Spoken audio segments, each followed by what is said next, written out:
Buenas tardes a todos. Hoy continuamos con el capítulo 9 de la historia interminable de Michael Ende.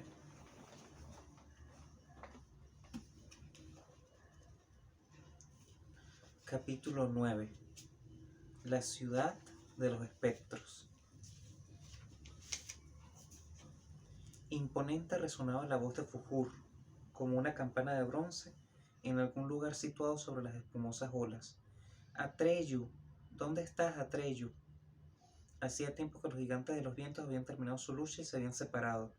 Se encontrarían otra vez en un sitio u otro para dirimir una vez más su contienda, como habían hecho siempre desde tiempos inmemoriales. Lo que acababa de suceder lo habían olvidado ya, porque no retenían nada ni conocían nada salvo su propia fuerza indomable. Y por eso el dragón blanco y su pequeño jinete habían desaparecido hacía tiempo de su memoria. Cuando Atreyu se precipitó en el abismo, Fujur trató al principio de seguirlo con todas sus fuerzas, para cogerlo en el aire.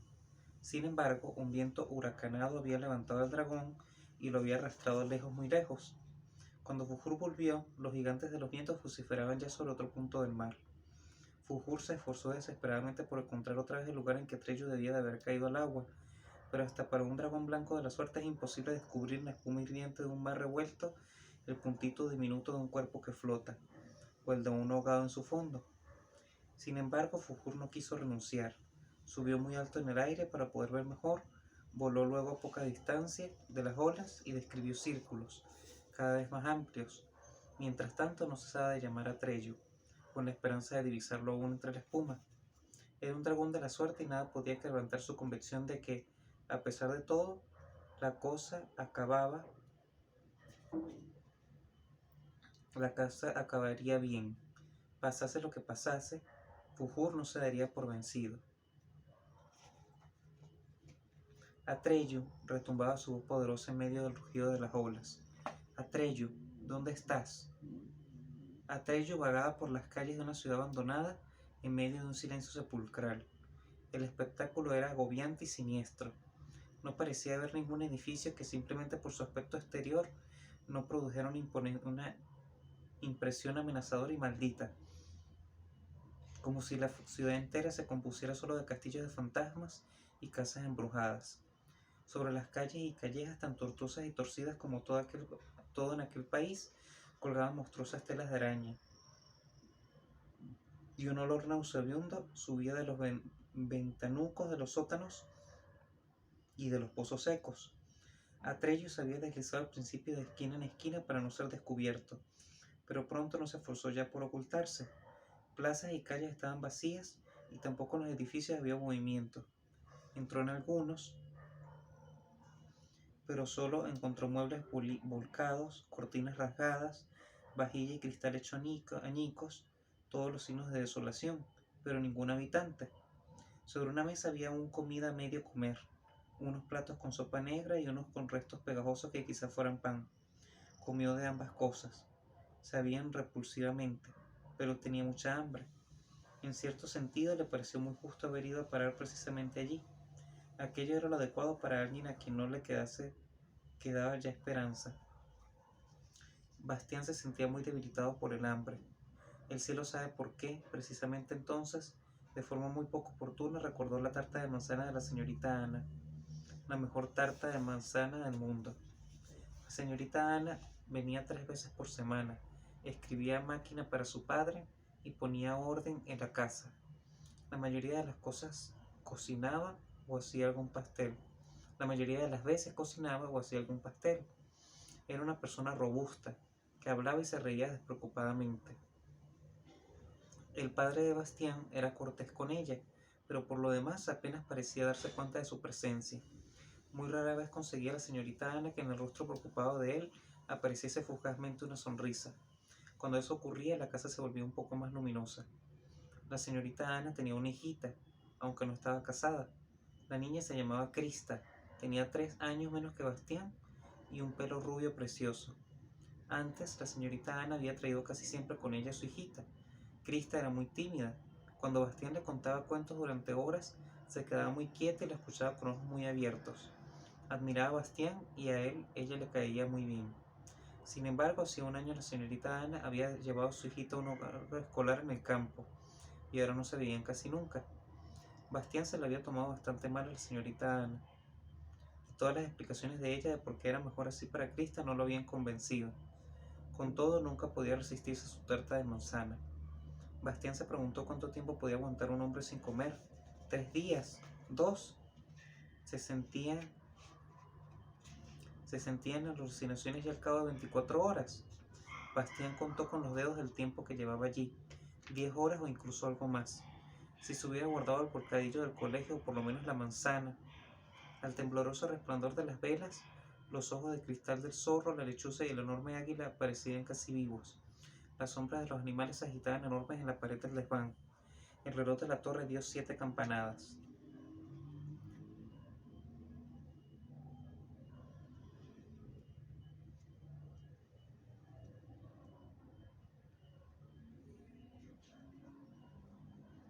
Atreyu salió otra vez a la calle y vagó sin rumbo por la ciudad. Esta parecía muy grande.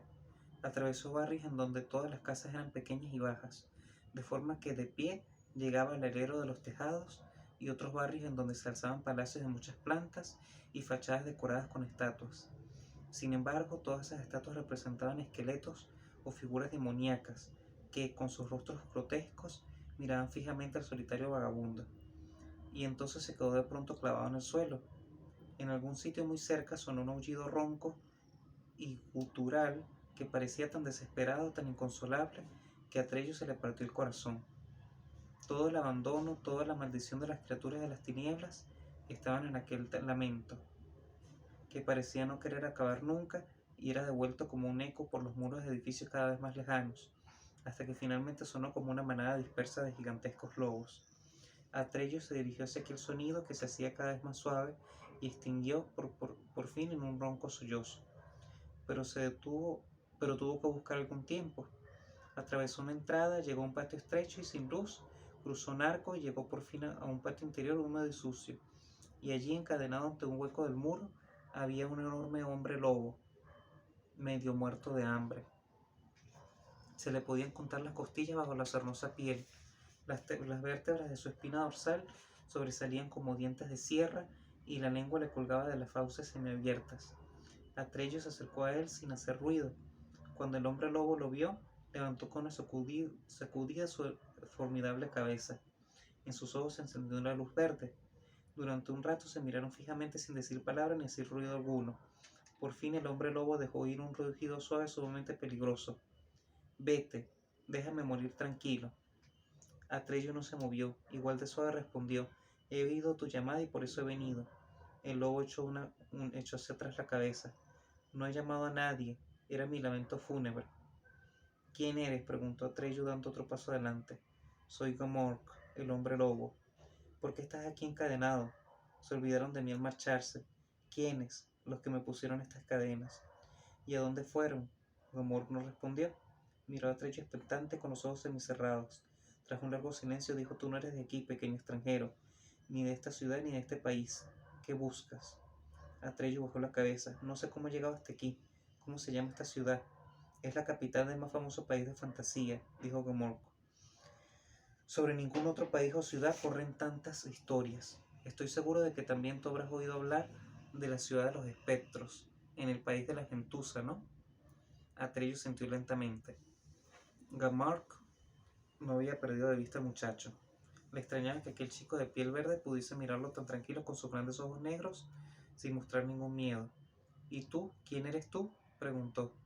Atreyu pensó un momento antes de responder. «Soy nadie». «¿Qué quiere decir eso?». «Quiere decir que en otro tiempo tenía un nombre. Ese nombre no debe ser ya pronunciado. Por eso soy nadie». El hombre lobo descubrió un poco los labios, dejando ver su tremenda dentadura, lo que sin duda equivalía a una sonrisa. Conocía tinieblas del alma de todas clases y sentía que de algún modo estaba ante un igual.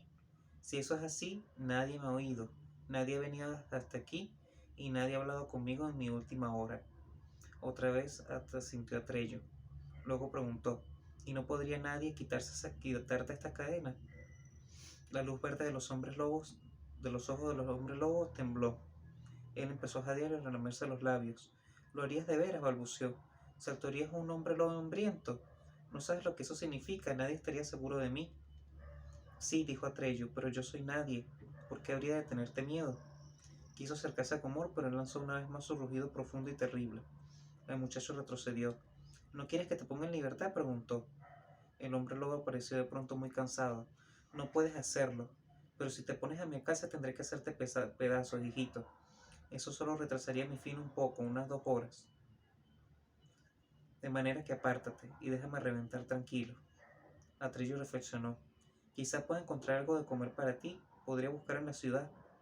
Gomor abrió lentamente los ojos de nuevo y miró al muchacho. El fuego verde de su mirada se había apagado. Vete al diablo, pequeño necio. ¿Quieres conservarme la vida hasta que llegue la nada? Pensé que cuando te hubiera traído comida y estuviera satisfecho podría acercarme a ti y quitarte la cadena. Si fuera una cadena corriente la que me retuviera, ¿crees que yo no la habría roto yo mismo con los dientes hace tiempo? Para demostrarlo, cogió la cadena y su terrible dentadura se cerró sobre ella como un crujido. La sacudió y la soltó luego. Es una cadena mágica. Solo puede soltarla la misma persona que me la puso. Y esa no volverá. ¿Quién te la puso? Gomor empezó a gemir como un perro apaleado. Solo al cabo de un rato se tranquilizó lo suficiente para poder responder. Fue Gaia, la princesa tenebrosa. ¿Y a dónde ha ido? Se ha precipitado en la nada, como todos los otros. Atreyu pensó en los locos danzantes que había visto fuera de la ciudad entre la niebla. ¿Por qué?, murmuró. ¿Por qué no huyeron? Habían perdido la esperanza. Eso vosotros os debilita. La nada os atrae poderosamente y ninguno de vosotros podrá resistirla ya mucho tiempo.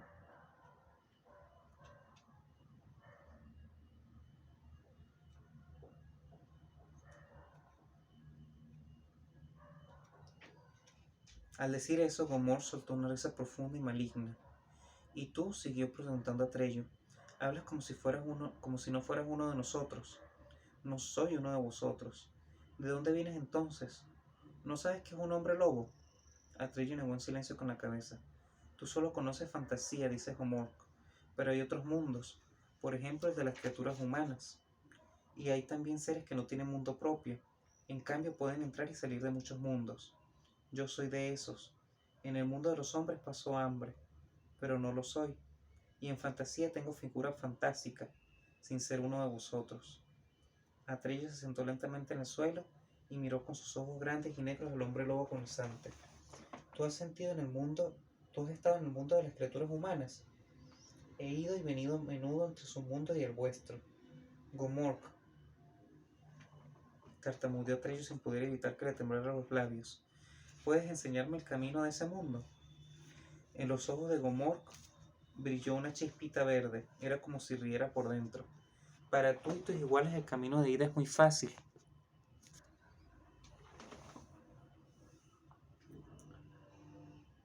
La cosa no tiene más que un inconveniente, que no podéis volver. Tenéis que quedaros allí para siempre. ¿Es eso lo que quieres? ¿Qué tengo que hacer?, preguntó Atreyu decidido. Lo que han hecho antes que tú todos los de esta ciudad, hijito. Solo tienes que saltar a la nada. Pero eso no corre prisa porque tarde o temprano lo harás de todas formas, cuando desaparezcan las últimas partes de fantasía. Atreyu se puso en pie. Gomor se dio cuenta de que el muchacho temblaba con todo el cuerpo. Como no conocía la verdadera razón, dijo tranquilizadoramente: No tengas miedo, no hace daño. No tengo miedo, respondió Atreyu. Nunca hubiera pensado que precisamente gracias a ti recobraría todas mis esperanzas. Los ojos de Gomor centellearon como 2 lunitas verdes. No tienes ningún motivo para ello, hijito. Cualquiera que sea el que tengas. Cuando aparezcas en el mundo de los hombres no serás lo que ya eres aquí. No serás ya lo que eres aquí. Ese es precisamente el secreto que nadie puede saber en fantasía. Atreyu seguía de pie con los brazos colgantes. ¿Qué sería allí?, preguntó. Dime el secreto. Gomor cayó largo tiempo sin moverse. Atreyu temía ya no tener respuesta cuando finalmente un pesado suspiro hinchó el pecho del hombre lobo, que comenzó a hablar con voz ronca. ¿Por qué me tomas, hijito? Por amigo tuyo, ten cuidado. Solo estoy pasando el tiempo contigo, y ahora ni siquiera te puedes marchar ya. Te he retenido aprovechando tu esperanza. Pero mientras hablo, la nada cerca por todos lados la ciudad de los espectros, y pronto no habrá ya salida. Entonces estarás perdido. Si me escuchas será que te has decidido ya, pero todavía puedes huir. El gesto cruel de la boca de Gomor se acentuó. Atreyu titubeó una décima de segundo y luego susurró: Dime el secreto. ¿Qué sería allí? Otra vez tardó Gamor mucho tiempo en responder. Su respiración era ahora ronca y estertorosa.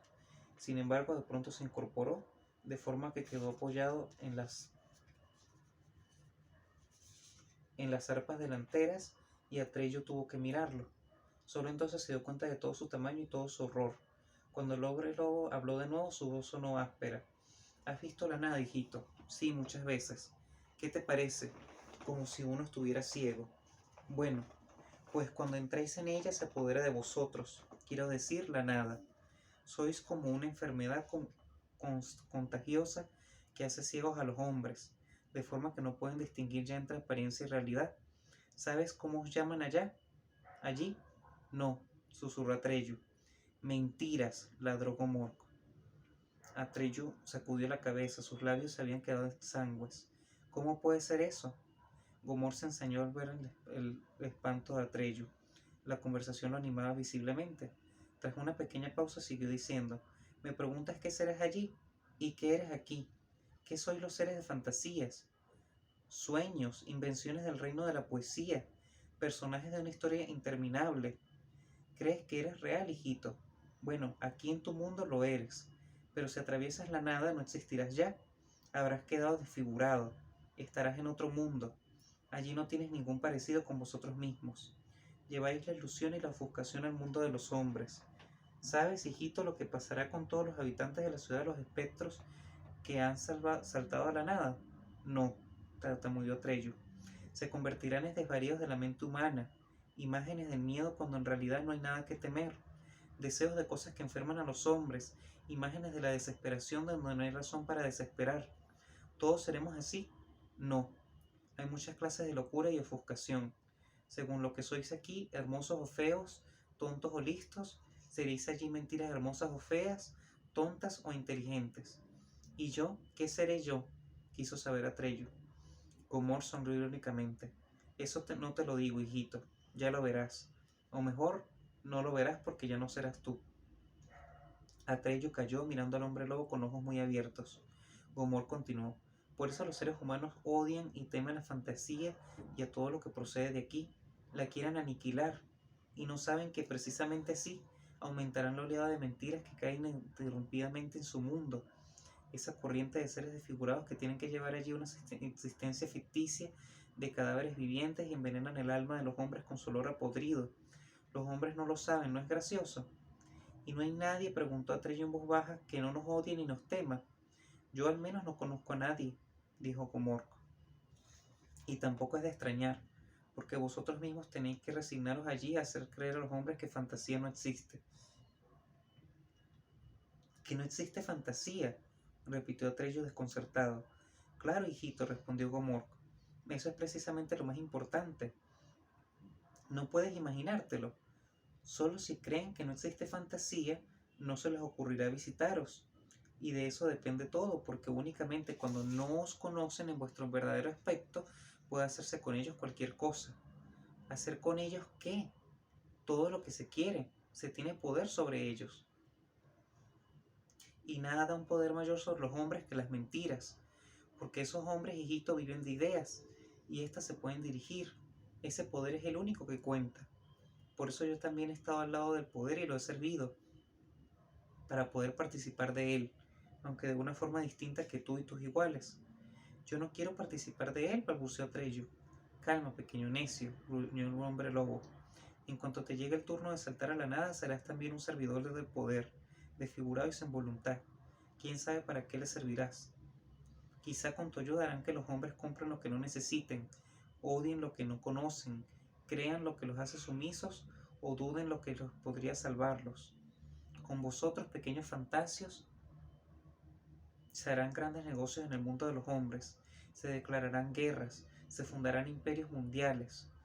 Gomor contempló al muchacho un rato con los ojos semicerrados y luego añadió: también hay una multitud de pobres zoquetes, los cuales naturalmente se consideran a sí mismos muy inteligentes y creen estar al servicio de la verdad, que nada hacen con más celo que intentar disuadir hasta los niños de que existe fantasía.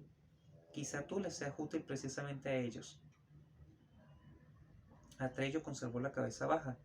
Ahora sabía por qué no venían ya seres humanos a fantasía ¿Y por qué no vendrían nunca para dar nuevos nombres a la emperatriz infantil? Cuanto más se extendiera la aniquilación de fantasía, tanto mayor sería el raudal de mentiras en el mundo de los hombres, y precisamente por ello cada segundo disminuía la posibilidad de que viniera aún un ser humano. Era un círculo vicioso del que no había escapatoria. Atrello lo sabía ahora, y había otro que lo sabía también, Bastián Baltasar Butz. Comprendía ahora que no solo fantasía estaba enferma, sino también el mundo de los seres humanos. Una cosa tenía que ver con la otra. En realidad siempre lo había sentido así sin poder explicarse por qué.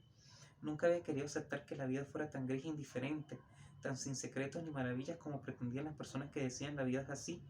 Pero ahora sabía también que tenía que ir a fantasía para sanar otra vez a ambos mundos, y el que ningún hombre conociera el camino se debía precisamente a las mentiras e ideas falsas que llegaban a su mundo como consecuencia de la destrucción de fantasía, dejándolo uno ciego.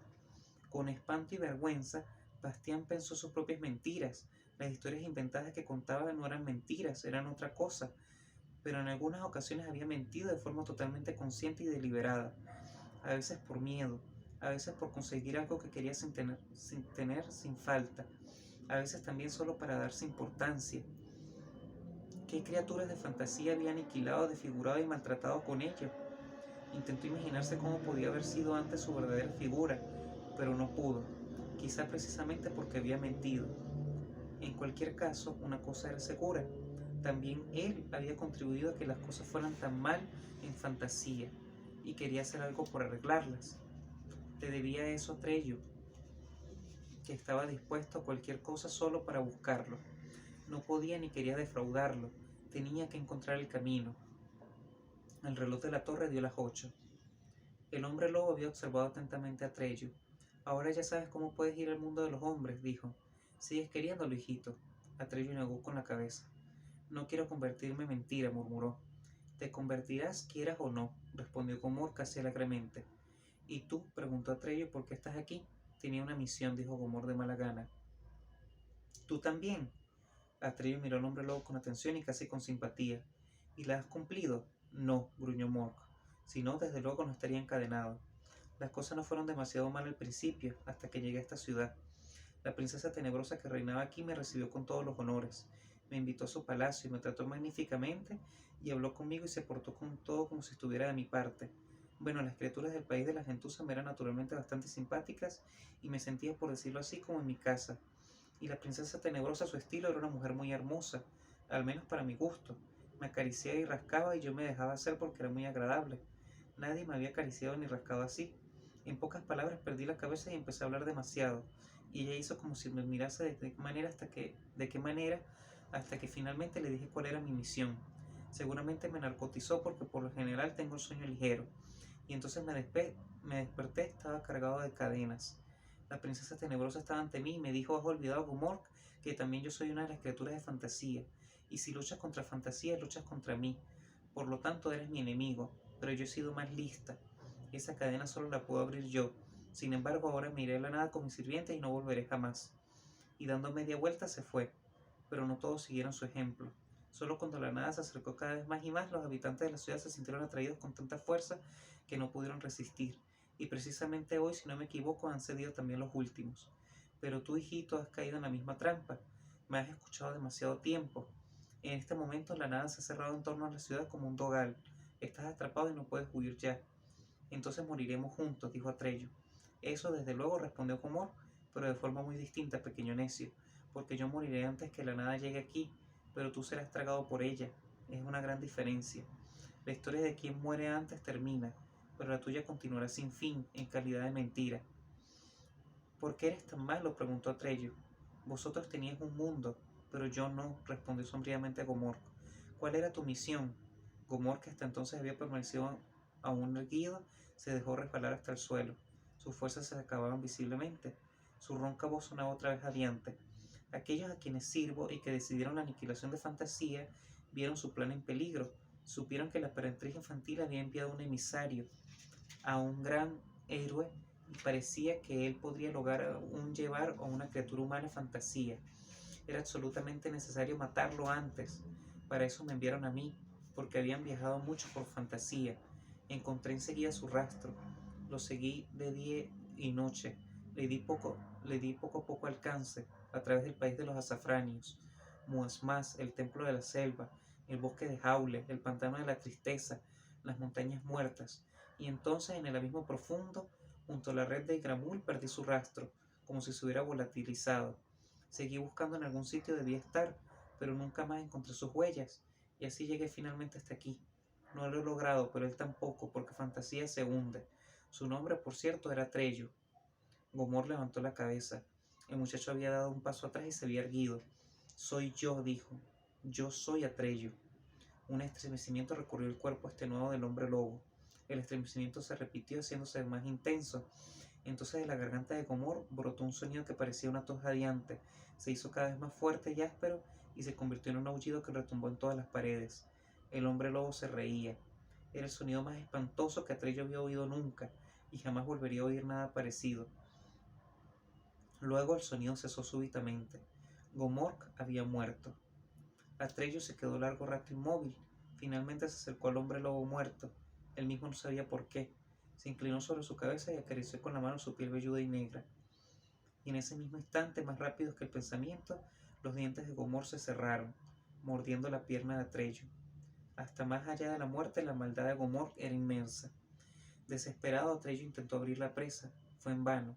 Los enormes dientes se hundían en su carne como sujetos con tornillos de acero.